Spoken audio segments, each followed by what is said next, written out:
Wait, I'm not ready. Everything's wrong. Ah!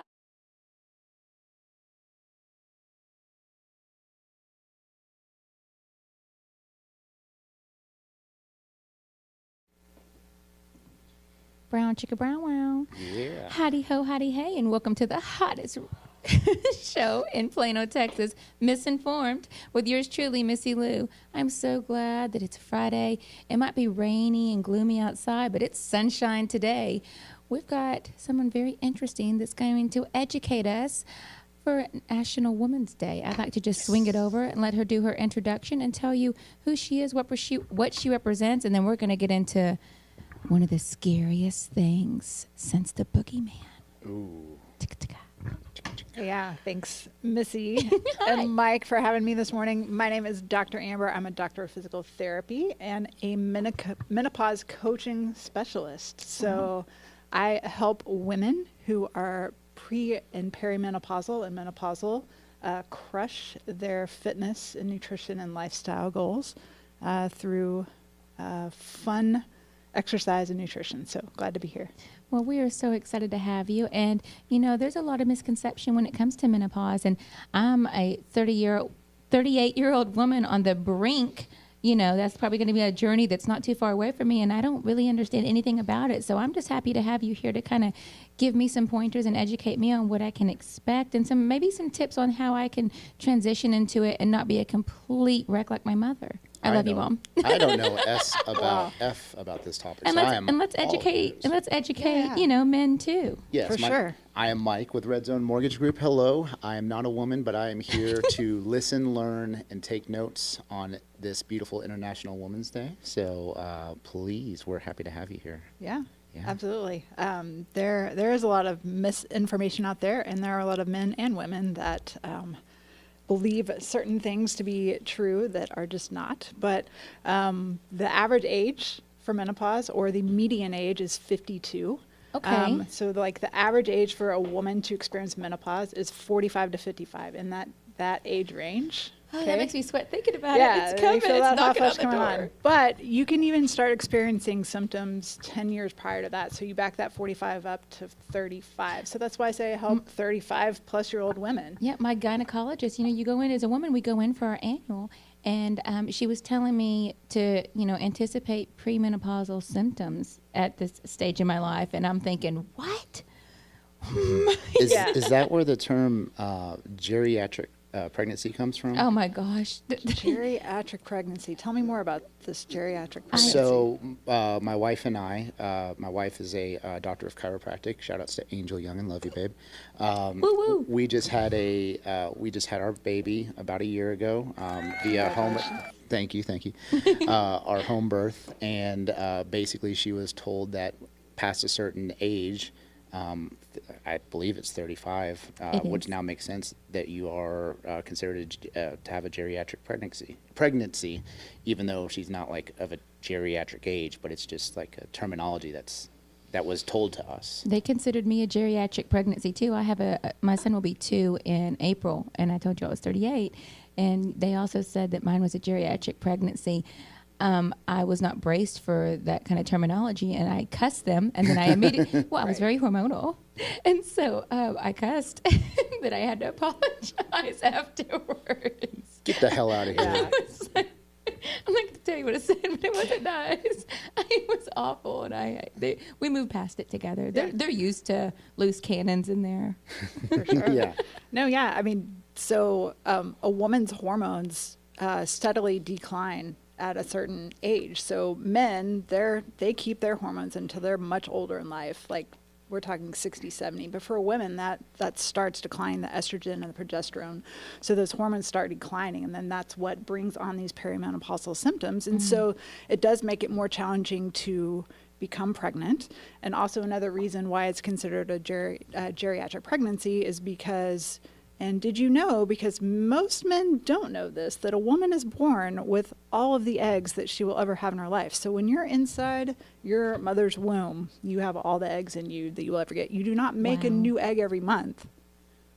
No, you don't. You're born with your eggs. And so when a woman has her period every month, with menstruation, she loses those eggs, and as time goes on, you have less and less eggs. And also, as you get Interesting. older and older, those eggs are subject to radiation, the mother's diet, all the different things that can change and affect the way those eggs are. And so it becomes harder to get pregnant, and then you're also becoming more susceptible to more genetic mutations, different things like that. And so all those factors kind of go into the geriatric pregnancy. Dumb there. man But- question. Yes, sir. So would that mean like you're probably born with between 240 and 300 eggs or so? Oh, no, we're talking Thousands. like 10 million eggs. Oh. Okay. Yeah.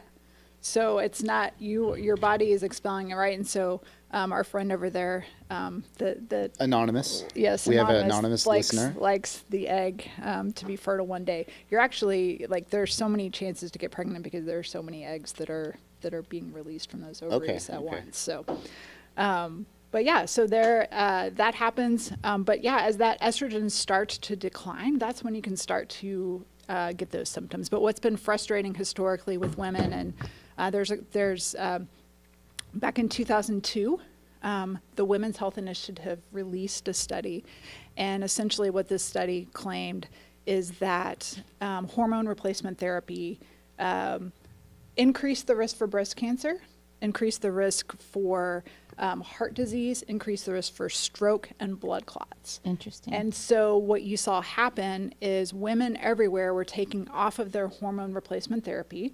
Okay, so those hormones are replacing that estrogen and progesterone, much like a man gets testosterone therapy to replace his declining testosterone. Women were getting that. It was said to be unhealthy, so women are getting off that. And as you saw that dip in the estrogen and progesterone, you saw an increase in prescribed antidepressants, anti-anxiety Oh, medication, wow. sleep medication. Women were referred to psychotherapists and counseling, all because they were taking off this estrogen, which estrogen isn't just the sex hormone or the get pregnant hormone, whatever. It affects every system of our body, every area of our body. And so women taken off of that, you see those symptoms decline. And so instead of getting that hormone therapy, they're prescribed the polypharmacy with all of those medications. So anyway, since then, and this has been big news in the past 2 weeks even, the Women's Health Initiative has since rescinded those claims, and they've actually reversed that, saying Really? that hormone replacement therapy is not just, or it doesn't cause an increased likelihood of breast cancer. It decreases the risk for breast cancer. Wait, what? Yeah. It Just decreases. like cigarettes are good for your diet back in the, remember the advertisements with Yeah. cigarettes being good for you to help your digestive system after the meal, have a cigarette. It'll help you with your It'll help you. digestion. Before you go and now we're like, ahead. oh, whoops, cancer. So I mean, yeah, I'm not surprised that we have some retractions along the way with our Sure. studies. So, you know, you know, the estrogen, it's a very preventative hormone that we have. And so it prevents against cardiovascular disease. It helps keep your cholesterol in check. I'm prime example, y'all. This is crazy. I'm 49. I'll be 50 this year. Woo. I went through menopause 2 years ago. Menopause is the event where you have your last period. Okay, You don't know it's your last period until you haven't had a period for 12 months. Okay, because I had like, I think 10 months went by and then I had another period. I was like, dang it. Well, There and, it is. and some women, so I've talked to a lot of women about this because I know it's coming like the boogeyman, and I'm scared. I'm so scared because a lot of the women that I speak to that are high stress with their professions are more murdery. And so Sure. my biggest fear is that I snap and murder somebody. So I'd like to prevent that. Right. And I just want to get in front of it. Like, is there anything that, I mean, I know diet, exercise, praying to Jesus, trying not to murder, thinking don't murder. Like, these are good practices to have. But what else could I be doing right now Right. to set myself up to not do jail time when that does happen? Absolutely. And, you know, every woman's experience is going to be different when the estrogen starts declining, and you absolutely do not need to take hormone replacement therapy. There are very natural things to do. And in fact, there are some women that can't have the HRT. But yes, nutrition becomes very important. So things like keeping healthy fats in your diet. Avocados. We're talking the fatty fish, the flax seeds, all the the good carbs, the fruits, the vegetables, all those things that are having the natural vitamins and things that help keep our hormones in check. I believe all carbs are good. And so if you're going to be a carb discriminator, I'd like to just address that. Well, I mean, the way that I coach my clients is that, nothing is off limits. So there's no good food, there's no bad food, but there are better choices that you can make. And especially as you age, and especially us as women as we age, and because the hormones are so related to everything that we do, it becomes more important. So it's almost like a trade-off. Like, do you want that rage? And most clients come to me because of the weight gain, and this happened to me as well. Like this weight gain that came on out of nowhere. Like my clothes are fitting tighter. I'm like, I don't understand what's happening on my body. Like I'm doing the same things, I'm eating the same things, eating the same foods, exercising the same way, and yet here's all this weight gain. So that's Is there a typical traditionally why they come to me. Is there a typical like a general amount of weight gain you can assume to gain when something like this happens? Like, what's the range? Yeah, so I mean, a lot of women will experience like even a 10, 20, even 40-pound weight gain, like over the period of years, right? So these premenopause symptoms and then into menopause symptoms can last 10 to 20 years or so. So if you don't keep it in check, and a lot of it's related to insulin as well, and the sugar, which is in those. Because I feel like my mother's had it for like 20 years. I feel like my mother was one of the ones that went through it for a long period of time. She still gets, I hope you're not mad at me for talking about this. She still gets the sweats. Absolutely. And it's been over, not the meat sweats. It's different. I'm just here to learn. The hot flashes, the night sweats where you wake up and you're just drenched, soaked that you have to get up and shower and change your clothes. Yeah, it's fun. Okay. Yeah. Also, fans that flame with the murdery feelings that I was talking about. Well, as a loving husband who cares deeply, or because I'm sure every husband out there is a loving husband that cares deeply. How do we help out with menopause? How do we see the warning signs? How do we not get murdered, get an iron thrown on us? I mean, you bring a good point. Like this change that happens in a woman's body, it can affect relationships, and there are divorces that happen because of menopause. So one of the things to understand is all of the symptoms, and my post today, my Menopause Minute, was about there are 50 plus symptoms that are related directly to menopause. And so wow, that's a lot. The idea is to start noticing these symptoms. And it's crazy, y'all, because I follow a bunch of OB-GYNs on Instagram who have incredible information and knowledge, but even these OB-GYNs that are menopause specialists themselves look back on their perimenopause years and like, I completely missed putting all these symptoms together to realize it was a result of the estrogen. So part of it is becoming aware of these symptoms, being able to help notice your partner and yourself, putting the pieces together, because I was the same thing. Like I had gotten out of a toxic relationship. I was getting my doctorate. I was working 2 jobs. My sisters and nephews moved in with me. So, like a lot of stressful circumstances all at once that could have contributed to the mood swings and the intense anger that came out of nowhere. I'm like, who is this living in my body, and this rage, and then the weight gain and all this? Like, this could be stress. Like, it just felt like stress. But when you're seeing all the different symptoms that come together, then you can do something about it. But Missy brought up a great point. Like, that this is coming, so develop the healthy habits now so that they're already in place so that when they come. But like the understanding, helping them see the symptoms, understanding that it's like this has happened to me. Like, I can't excuse it. Like I don't I can't excuse it if I lash out at you, but like I'm in my body looking at myself saying, oh my gosh, like who is this person that's tearing your head off? Like I don't know who this person is. It's not me. So like just an understanding and a patience that the woman that you've been in a relationship for, decades maybe, she's not the same woman. Her hormones are fluctuating, and being patient with that. So what are some of the warning signs? Like if she starts watching Thelma and Louise a lot, or, so some of the symptoms, like you get the mood swings, you get the sweats, you get the night sweats, the weight gain, which I know that's a sensitive thing for a man to bring up to a woman. Don't. Yeah, don't. Hey, She knows it's happening. She knows her clothes are getting tighter and she's growing like 7 more chins and all that. don't. But you know, so the weight gain. So some of the other things that can happen, like the bone loss. So this is interesting too. I hurt my elbow back in October, and it's still like it's 4.5 months later, and it's still because of the bone loss. I have a bad bone contusion in my elbow. Like it just is taking longer to heal.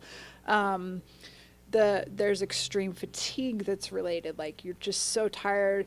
Sleep disturbances, whether it's because of the night sweats or just your sleep is disturbed because your cortisol is going off the charts and you can't sleep. Things like your high cholesterol, the Blood pressure? frozen shoulder is even something that's related. Really? I know, which is crazy. What's a frozen? Frozen shoulder, you literally your shoulder will freeze up and you can't reach above a certain height. It's very painful and you can't. God, this you sounds like lose a your mobility. nightmare. I'm even more scared of menopause coming No, now. no, and these are just all the symptoms that you can become aware of to know that's going on. But you know the things that we can do, and it's interesting because I mentioned that you know the exercise that I'd done in the past. Like I had 2 weight loss journeys in my life. One in my 30s, one in my 40s. One in my 30s, I was able to, you know, I joined CrossFit, did the whole thing, loved it. Shout outs to CrossFit. Shout out to CrossFit, hashtag. And it changed my life, and then I changed my nutrition and did all the things. But then when this menopause came on in my 40s, I didn't know what was up. And so that's kind of when I did a deep dive, because I'm sitting here coaching my clients that are coming to me, and the older women, the menopausal, perimenopausal women were having some of the same difficulties. And I was like, what is going on? So that's what caused me to do a deep dive. I ended up getting my specialization, my certification as a menopause coach, looking more into it. And we have to change the way that we exercise. So all the CrossFit, the high intensity work that we did there, and even in some of these you know, studio classes with the HIIT and all the high intensity things, women can't do that anymore because it spikes your cortisol and it's making it counterproductive to the exercise that you're doing. So things that do become important are the zone 2 cardio. So that's 60 to 70% of your max heart rate, staying in that. So going on a walk at a pace that's keeping, you know, your your heart rate in that zone, so that you're burning calories, but you're keeping that cortisol in check, so that you're not counterproductive there. And then strength training is something that's going to become very important, because what happens with women, the estrogen causes a redistribution of the fat in our body. Okay, so like we usually keep it like in our thighs and our hips, and then that redistributes to that belly area. So the belly fat, the minnow belly is what we call it. The minnow belly? Yeah, minnow belly. Sounds cute and small. It just comes in and you're like, what? Shut up. All right. Yeah. And then like you try to eat anything, and then after, it doesn't matter if it's the healthiest food or all the carbs that you like to eat, the less healthy carbs, but you look like you're 8 months pregnant after you eat anything, and like it just comes. And so what happens, that fat redistributes, and so what happens is most women haven't done strength training in their life, and so that becomes very important, because when the estrogen causes the increase in redistribution of fat and also causes muscle loss.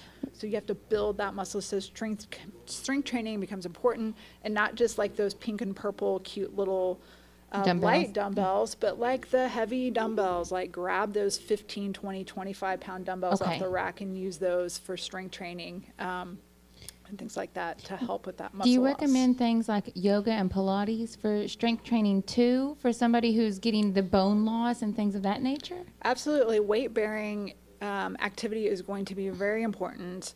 The yoga and Pilates, not as much for strengthening. That's going to be more for a toning. Obviously, it's very difficult. that is some hard stuff, and so I'm not saying that it's not hard or challenging or beneficial, but it's not going to help you build the muscle that we need to build. It's going to help you maintain what you have and tone what you have. But yeah, grabbing those heavy weights. And a lot of people feel safe in gyms when they're on the machines. And machines are great. They can help you build strength. But you need to be in that weight-bearing position that you mentioned. And there are a lot of YouTube videos that you can look on if you're worried about form or safety. Find those. Hire a personal trainer if you're worried about doing being unsafe or hurting yourself with some of the free weights. But yes, get in a weight bearing position. Grab the heavy weights. Do the strength training for beginners 2 to 3 times a week. For advanced lifters, 2 to 4 times a week. And then getting that 150 minutes of cardio. So taking a walk 150 minutes of cardio a week. Yes. weekly. Okay. So Yeah. if you feel that murderous rage that Yeah, Missy go was on a talking walk. walk it about. off. Walk it off. Walk What it about off. jujitsu? Maybe get some. Sure. All right. Cool. Yeah. Well, so again, we want to keep that heart rate in that zone too. So if you're The Apple Watch can help you it kind of. can. There's a commercial What I for think. hashtag Apple Watch. I just feel like because This you segment the is sponsored cortisone by levels. Apple Watch. The cortisone levels are important, and Absolutely. I'm hypertensive, and I've always just Okay. been hypertensive. So, I mean, even with my 2 pregnancies, I was, oh, sorry. What do you call it? Haboob. Damn it, if you don't quit it with the boob. Inside joke. When they put you on the bed, when you're on bed because you're, Bed rest. yeah, they put you on bed rest Yeah. because your blood pressure is too high. You are no. When you're pregnant? Are you talking about when you're pregnant? It's something that's it's very common for women to get. Oh my gosh, I can't I believe I know, forgot. Anyway, it'll come to me later and it won't matter.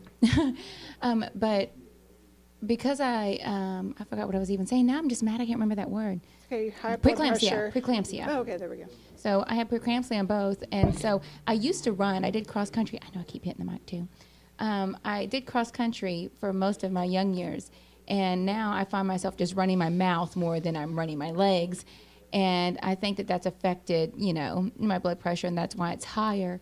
And I feel like maybe having that Apple Watch, especially as I'm coming into this premenopausal, because I don't really understand the cortisone spike, but I feel like my blood pressure is important. So like maybe I just want to make sure that I stay within a certain window of that whenever I'm doing these 150 minutes collection weekly. Yes, and you don't necessarily even have to be that zoned in on that number. That's just Okay. a general guideline that comes from the American Heart Association. But yeah, going on walks, doing what brings you enjoyment rather than what brings you stress, right? That's what's going to help you bring that cortisol down. So find an activity that you can enjoy.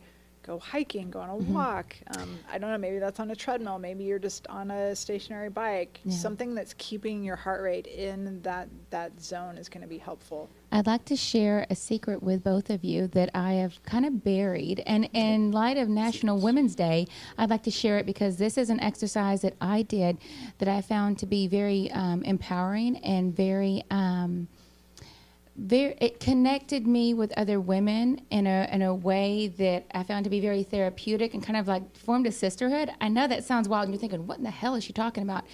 When I was 16, I was taking jiu-jitsu, and in the studio they were also teaching belly dancing. And so I started taking belly dancing, and a group of us ended up getting to a point where we were good enough.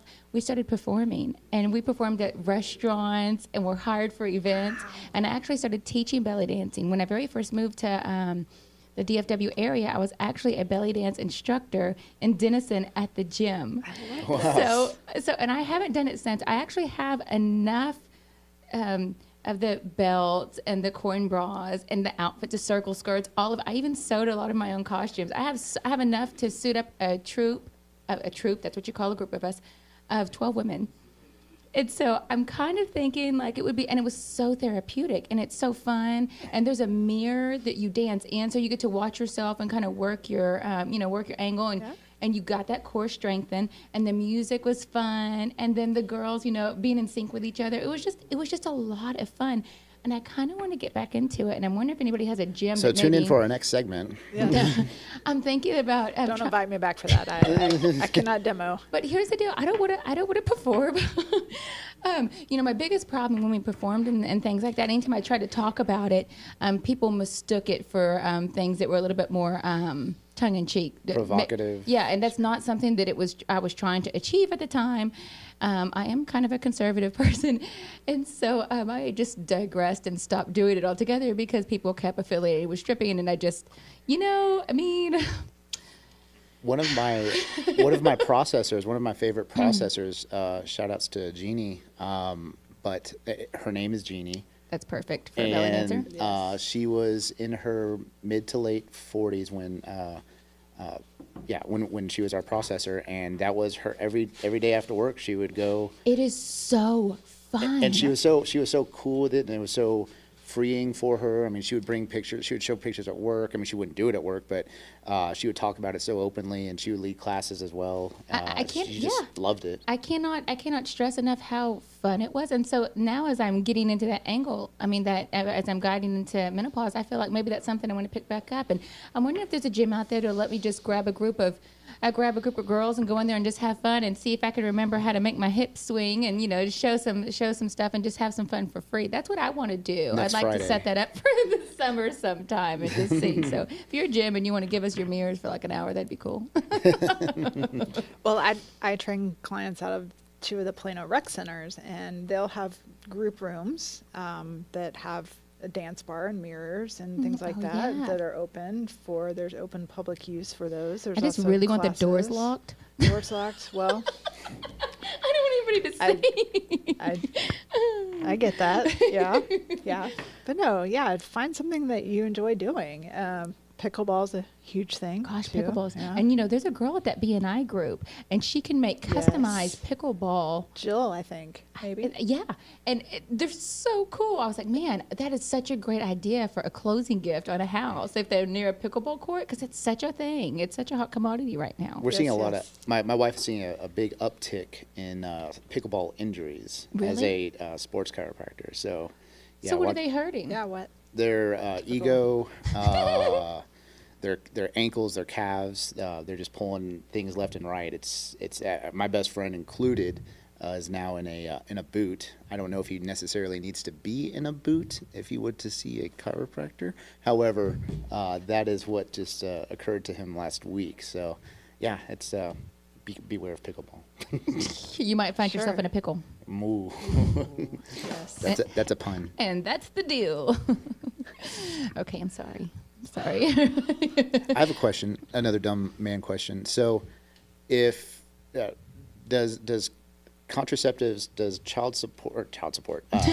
What am I trying to say here? Shut up. Birth control. Does birth control prolong or affect menopause? Oh, that's a or great question. Is that? I mean, the type of birth control that you do. I know that there's pretty cute names for like some of the ones that are for lack of better words, I'm a dude, installed inside of you.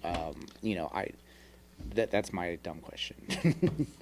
I cannot speak to the types of birth you. controls that, And I'm out. would do that, but the birth control is going to help regulate your cycle.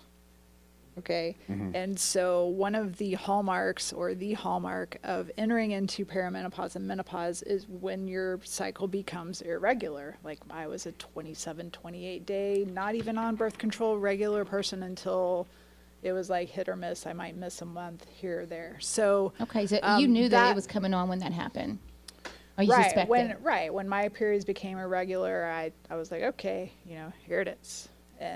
And then they would just get more and more sporadic. So when you're on a birth control, it's going to regulate that for you.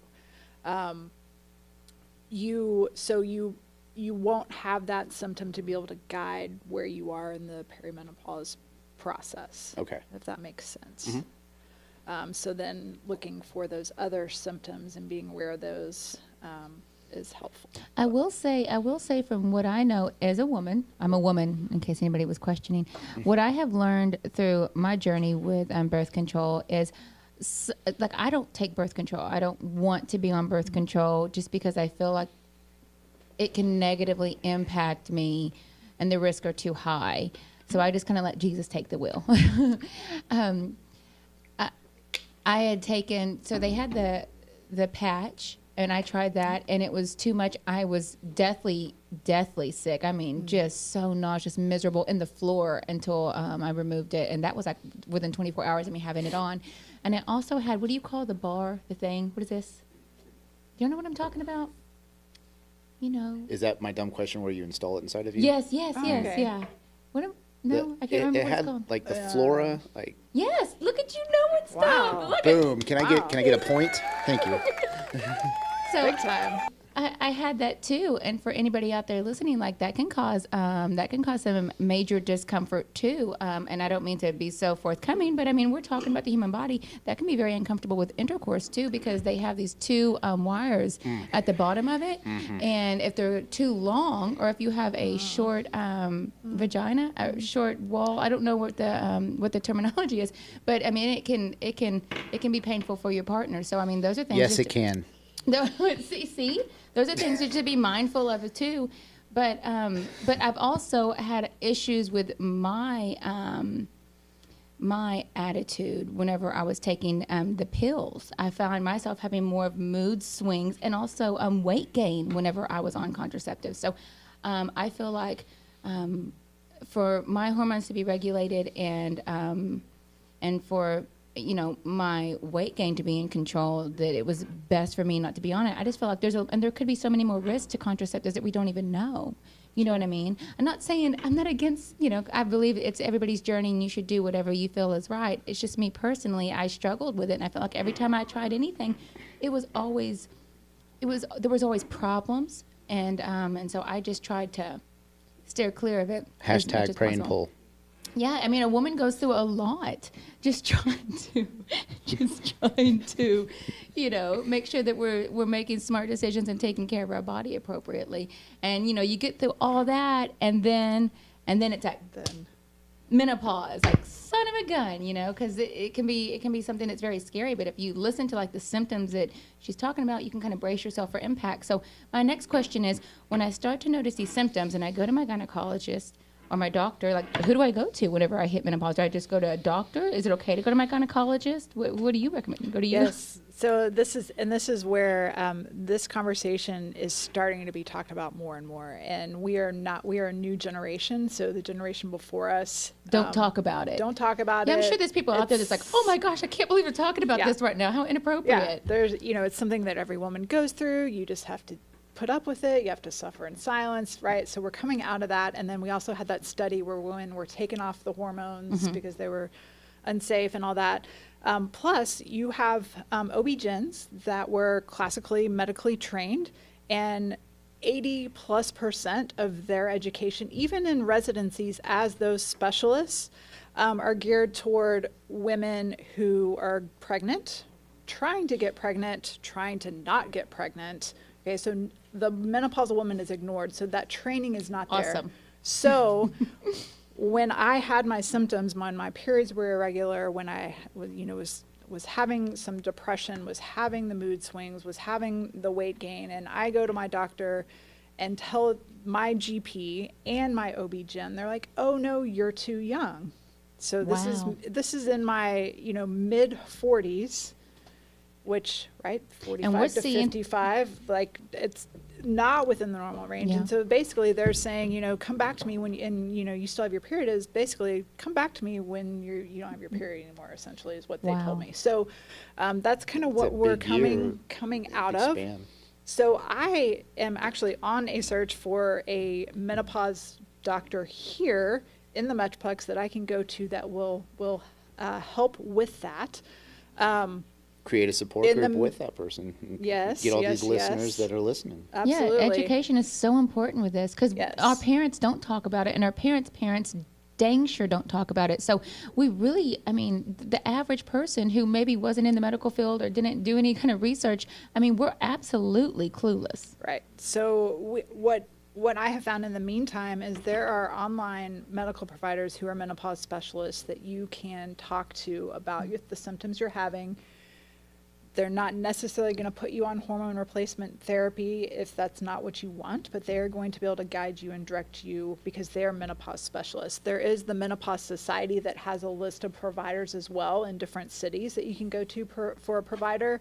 But there are a series of questions and a series of tests, labs, if you will, that you can ask your doctor to run if you're if you are worried about that. But Okay. we have to become our own advocates with our medical providers and Yes. even educators to our medical providers in this.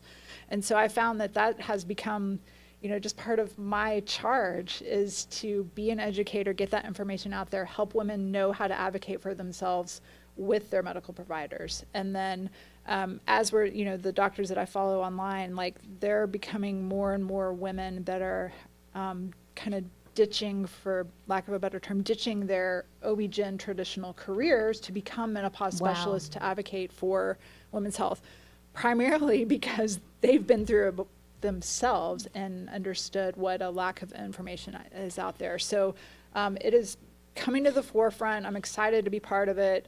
We kind of call it the menopause revolution.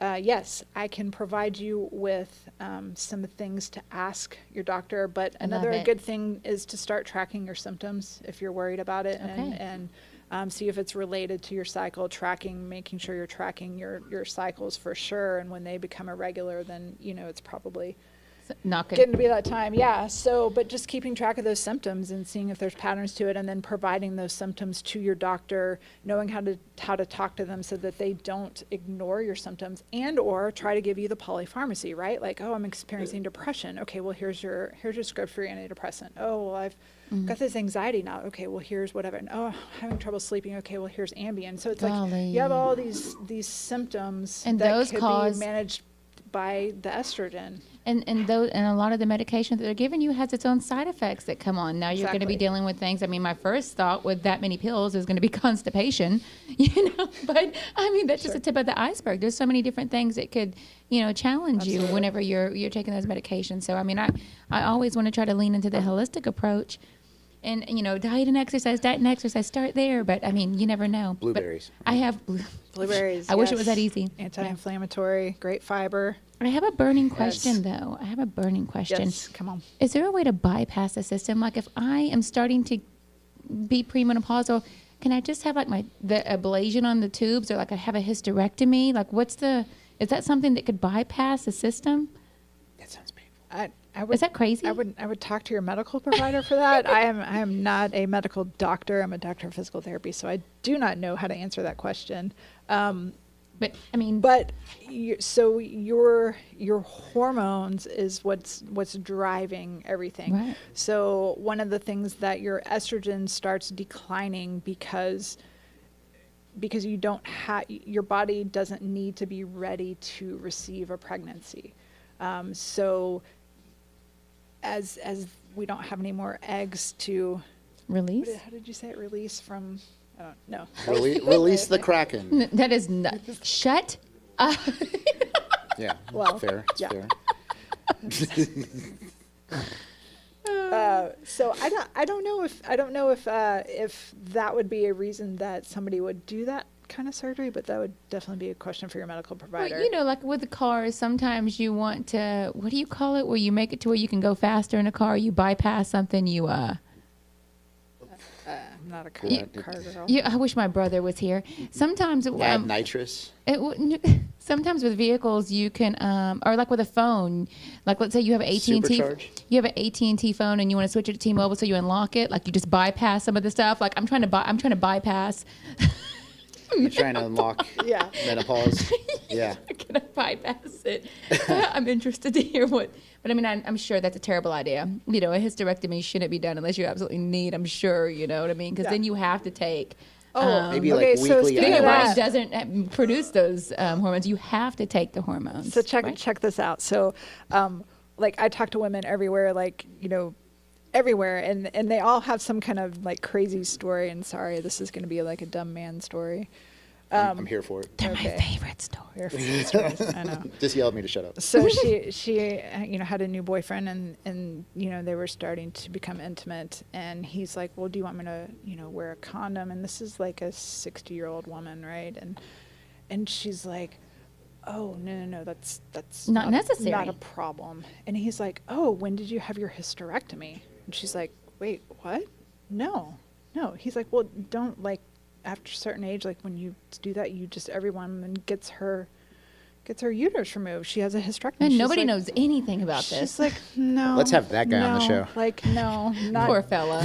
not everybody gets their uterus removed. No. So anyway, That's wild. That's wild that he thought that. misinformation. That is, and there's Yeah, just so much misinformation.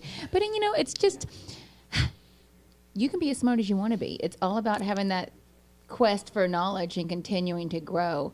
I know that we're talking about menopause and vaginas, but I'd like to find a way to segue this to home warranty. So I'm going to tell you that. That's a good one.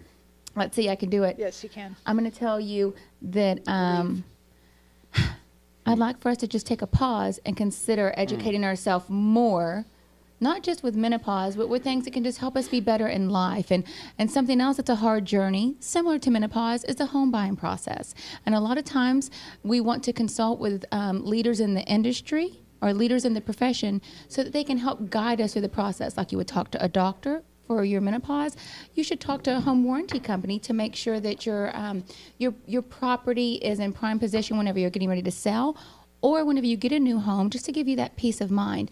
And Super Home Warranty is one of our sponsors.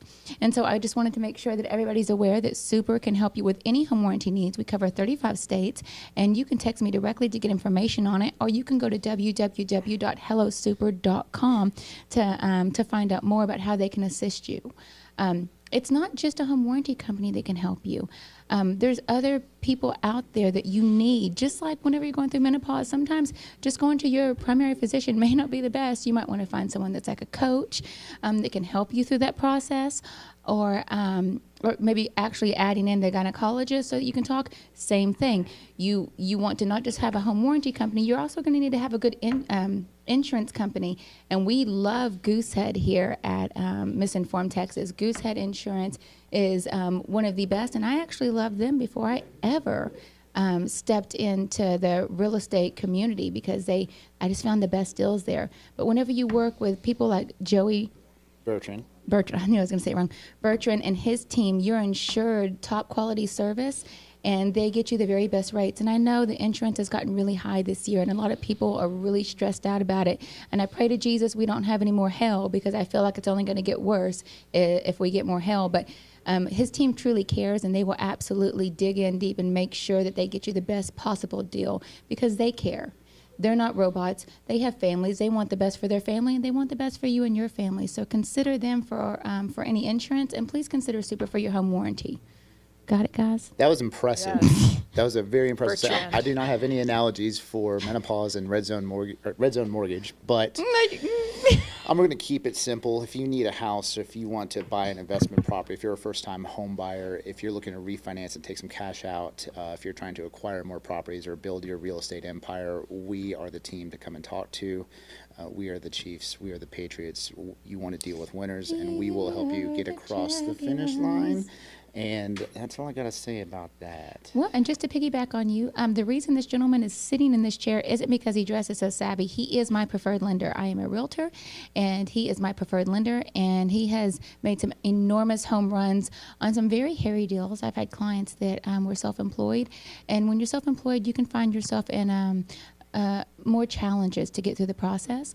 And he not only guided them, but stayed on top of them to help kind of push them and drive the deals in. And that's why he is my preferred, because he doesn't mind tromping through the mud and pulling you out and helping you get to the finish line. And my goodness, I only work with people who work hard, and he works hard. Well, thank you very much. And I am grateful. I do want to say one more thing about real estate. Attention. Listen, if you mess with a bull, you're going to get the horns, okay? If you are a realtor and you are trying to poach another person's client, it's wrong. It's a small community, and karma will come back on you, because karma is very much a real thing. My clients love me because I work very hard for them, and they're unwavering. my clients are not going to leave me. And you can take that and cash it. You can take that to the bank and cash it, because I give them every piece of my heart and soul. I answer my phone at 3 o'clock in the morning. I'm sending them deals. I'm writing contracts in the middle of the night. You don't got what I got. And I'm sure a lot of other realtors feel this way with their clients. When you have that bond and you're working hard for them, they're not going to go anywhere. So if you're somebody, I know that the market is getting hard, and sometimes we are getting dollar signs in our eyes, and maybe we take risks that we wouldn't normally take because we're desperate, perhaps. I just want you to know that not only are my clients not going to go with you, but they're going to tell me, and then I'm going to report you for ethics violation to the TREC. So please be aware, if you're messing with my clients, I will report you to TREC, and I guarantee you I'm not the only realtor that's going to do it. And I know that we have a lot of green agents, and I know that we have a lot of agents that are maybe seasoned and feel like, brave peacock, I get it all. And I'm letting both of you know that it is not okay, it's not right, and we need to play in we all play in the same sandbox, so we need to not kick sand in each other's face. And if I see you kick sand in another realtor's face or my face, it doesn't matter. I will stand in the way, and I will report you, because I believe that we should do right by each other, because the community is small. So I just want you to know that. Well put. And off the record, I cannot wait to find out who those two people are. And I wish you the best in all your ventures and success and love. Adios. Have fun in Rhode Island. I just, I had an instance with something like that happen. They tried to go around and poach one of my clients. I couldn't believe it. I mean, I see people do things like that, in the real estate industry. People sometimes are just tacky. But I've never had someone on the phone with me, nice as they could be, and then reach out to my client immediately and say, I can take you on, and then and make this work for you, and then help you with a little something extra at the end. Like, I can't believe it. A lot of times buyers sign buyer rep agreements with their agents. So, I mean, they're locked in already. So anybody who is a realtor can anticipate that agreement's already been signed and set up. So I don't know why you would do that. Maybe they're a fan of Ghostbusters because they're all slimy. That's funny. Well, you better marshmallow out, because we're not going to have it here, okay, guys? Anyway, I just wanted to make sure that you knew that, just in case that agent's listening. I want you to know that I'll get you. Shots fired. Do we have any gunshot drops? Not yet. Next week we'll continue. Pew, pew, pew, pew. Yeah. But with that being said, where can people find you? Like, where can women that are about to experience this or have questions, where can they find you? Yes, on Instagram, I'm at Build a Better Body, and I can post that in the show notes. All spelled out, or any? Yeah, we'll put it in there. There's a little underscore in there. Okay. Cool. And then my new website's about to be launched, so yeah. Oh, that's exciting. buildabetterbody.fit. Wait, before we end, can we just talk about your best friend? Yes, my best friend. So her best friend is a photographer and does such a great job. She has this headshot amazing. studio that is just really cool. And, I don't have time to get over there, but I dream about it sometimes, like daydream. Yeah. And I just wanted to say her studio, it's very bright, and she's got a lot of, she focuses on family portraits and headshots, right? Yeah, well, she does headshots, and she does events, and her main thing is events and branding. In fact, right now she is at Southwest Airlines doing a shoot for an event that they have right now, which is big time. But she does have the largest natural light studio in the Metroplex. It's amazing. She did my branding shoot last year, back when I had my minnow belly. So she will be doing a branding shoot for me for a new one. So she is Adelie Samuel photography.com. I don't know. I can't remember. But just call her. It's her best friend. Yeah. She's amazing. She's the best. Hit her up for your headshot needs or corporate headshots. Invite her to your entire office. She will come bring her If she's got a nice setup. natural light studio, and we might as well just go over there. Yeah. No, it's perfect. But Where's if your you studio get, It's in Carrollton, off the tollway in Trinity Mills. Oh, perfect. That's right next to my wife's movement chiropractic office. No, let's give your wife a shout out for her chiropractic too. If anybody out there is looking for some crack, Not cracks, though. She does more deep sports tissue, so like your FDM model. So if you have any sort of, what am I trying to say here? If you pulled a hamstring, if you have tennis elbow, if you have Osgood Schlatter, if you have young children that are developing and they have a gait in their walk, these are all things that she can help out with from the jump. She's What great. about a menopausal elbow injury? If it more than likely, yes. If it has anything to do with your tendons and ligaments, I got some torn ligaments and a torn tendon and absolutely. So she can help bone you, contusion. and then she will teach you the training to help the stretches and the tricks of the trade to, get your body back into alignment, so you are moving correctly. So, yeah, shout outs to my wife, love you, Angel, and hashtag Girl Dad for Life. Yay! Yeah. And to everybody who's a woman out there, happy National Women's Day. We see you, we salute you, and my goodness, you are powerful beyond belief, and we are just grateful to go into the weekend and continue to thrive. If you have heard anything that you have questions about, you're more than welcome to reach out to me, and I will link you up Don't with the reach out correct to party. me. I don't know. So I barely. He just uses telekinesis. No. Reach out to us. We're helpers. We're here to help you with different varieties in life. So just reach out. We're here. And I hope that you'll have an amazing Friday. And we'll catch you on the flip side. Thanks for watching. Goodness, oh. Bye. Bye, mama. My little girl, she goes, mama, in the deepest voice. It's really crazy.